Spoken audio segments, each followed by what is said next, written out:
It's me, Olivia. I am back on a different couch, but a couch nonetheless, in my melanin sweatshirt from My Pride Apparel. And today, what I really wanted to talk about was this is going to make some people upset, but it's about being an entrepreneur versus being an employee and some of the pros and cons, I think, of each of them because they both have pros and cons. So, thank you for being here again with me, and let's get right on into it. Being an entrepreneur. It all sounds great. Everybody wants to be an entrepreneur these days, everybody wants to work for themselves, and don't get me wrong, that's wonderful. I don't mind that. I think you should work for yourself, at least in one capacity, because you should have multiple streams of income. But it's hard work. I mean, what people aren't going to tell you is that if you want to be an entrepreneur full time, that is going to be so much harder and just give you so many more sleepless nights and headaches than if you were an employee somewhere. So, entrepreneurship is great because you control pretty much everything if you're a full-time entrepreneur, as far as how your workflow looks. So your workflow being the time and method and, well, method to the madness, the way that you work. So it's going to be completely dependent on you. And for some people, that's great, but for other people, that's not so great. And it's not so great because, I'm going to be honest with you, you lack structure. You lack discipline. You don't have the self-discipline to sit down, know you need to get work done, and actually do the work, as opposed to goofing off, binge watching a series on Netflix, or playing your stupid little Homescapes game, or playing your not so stupid, what is it called? Your not so stupid Animal Crossing, which is very not stupid if you ask me. But all of that aside, you need to have a great deal of discipline in order to be an entrepreneur. It's not all rainbows and butterflies. It's not always going to be consistent income, and you're not always going to know how much you're going to make. Because once you're an entrepreneur, it's completely dependent upon you actually collecting on whatever it is that you're selling. So you could get stiffed, you could get got, just like anybody else out here trying to make it, essentially. And I'm sorry to tell you that it's going to be a lot of selling, whether it be selling an actual product. And it doesn't have to be that pushy, scammy, scummy selling where you're trying to really just push product. It could be you just trying to sell yourself to somebody if you're offering a service. So for example, I do personal income taxes on the side, and it's a lot of selling myself and making sure that other people know that they can trust me and be confident in me preparing their income tax returns. And that is a lot harder than it sounds. It is much harder to sell somebody something and get them to give you their money than you might think. Especially if you're charging a premium price, or if you have a premium service that commands a premium price. So they kind of go hand in hand. And it's hard. People will always feel like you're not giving them their money's worth. And you kind of have to learn to accept that. There will always be some people that feel like they're overpaying, or that you're overcharging rather, because they won't pay and they won't buy. But it's hard. It is hard to be a full-time entrepreneur. You also have to worry about, in addition to inconsistent income, or potentially inconsistent income, I should say, health insurance. Health insurance is and it is expensive. And you can play roulette and hope that you don't get sick or that nothing happens to you, but let's be honest, you just never know. You're going to have to pay for health insurance. And then there comes another thing, which is self-employment tax. So if you are self-employed, you will have to pay the self-employment tax, which is what would normally come out of your paycheck if you were employed by somebody else. So if you were an employee. If you look at one of your pay stubs, you might see a few different taxes come out of that. That is now on you if you are employed by yourself. So that's something you have to consider. Another thing you have to consider is if you do take on employees, is managing other employees and managing their livelihoods. So it's very different when you are an employed manager managing other people than when the buck literally comes and stops at you as the entrepreneur. That is the scariest, most exhilarating, and anxiety-inducing thing about being an entrepreneur who employs other people. Because if you really care about your people, you want to make sure they get paid, and I've seen it multiple times where entrepreneurs will either be on the brink of broke or flat out broke just to make sure that their people get paid. And that is the number one thing. If you're going to be an entrepreneur and employ other people, make sure you take care of those people. But that aside, let's say you are self-employed and it's just you. It is going to be a whirlwind of emotions because it will never be 100% foolproof or flawless or seamless. You're going to have bumps, and they might be different kinds of bumps as an employee, but these bumps are going to be emotional, mental, spiritual. You're going to have all kinds of bumps in the road, and you have to be mentally, spiritually, and physically strong enough to deal with all of those, because you can easily get burnt out, and it's not fun being burnt out.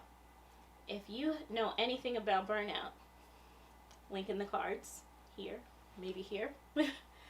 But it's not fun, and it's even worse when you're burnt out by yourself. Because there will be fewer people that can understand your type or level of burnout being an entrepreneur as opposed to being an employee where you can kind of commiserate with your colleagues. Okay, so I've named some cons, but some pros are that income is your money. You decide what to do with that income, whether it be to pay yourself, make sure you're putting enough aside for taxes, because taxes will come at you. But you control what to invest that money into back into the business. If you're a YouTuber, you control how that money gets put into your equipment. I have lights here, I have my camera here, I have my microphone. You can decide to upgrade those things, and that's up to you. And that's the great thing about it. You can decide to invest in an employee, and that's on you. You don't have to wait for a manager or a supervisor to approve that. You are the supervisor. You approve that. So that's one great thing. Another great thing about being an entrepreneur is you control your hours. I kind of alluded to this before, but you control the hours, you control the process, the workflow. It's all up to you. And that can be scary for some people, but that can be exhilarating for others. And some people, that's all they've ever really wanted to do, is have more autonomy over what they're doing. And being an entrepreneur, say less. Autonomy is the word. So what else can you do as an entrepreneur?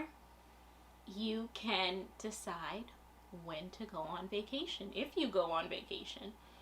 Granted, your first year to maybe 3, maybe 5 years is going to be a little rough. You may not have the money to go on vacation. You may not have the time to go on vacation because you're a little stressed. It's going to happen. But once you get to a good spot where you're happy, you can control when and where you go on vacation. You don't have to wait for somebody else to approve it for you. Or, better yet, you could become a digital nomad and you can work from wherever as long as you set your business up that way. So your business model will dictate when, where, and how you work. And that's up to you. Again, autonomy. It's great. What are the perks of being an employee? You may think, it sounds so cool to be an entrepreneur. Why on earth would I want to be an employee? Well, you have a somewhat stable income. If there's anything that 2020 has taught us, it's that you could lose your job at any time, if you didn't already know that. Especially in the US with at-will employment. I've kind of discussed this as well, wherever the cards will be. With at-will employment, you could be let go at any time for any reason. So there's really no such thing in my mind personally as a stable job where you're immune to being laid off or anything. That can be a good thing. That can be a bad thing. Depends on the way you want to look at it. With being an employee, even though it's not necessarily a stable job all the time, you will have consistent income. So you will know at the 15th of the month, based on my salary, this is what I'm going to get paid. You might think of it pre-tax, but there will be taxes taken out. We'll get to that.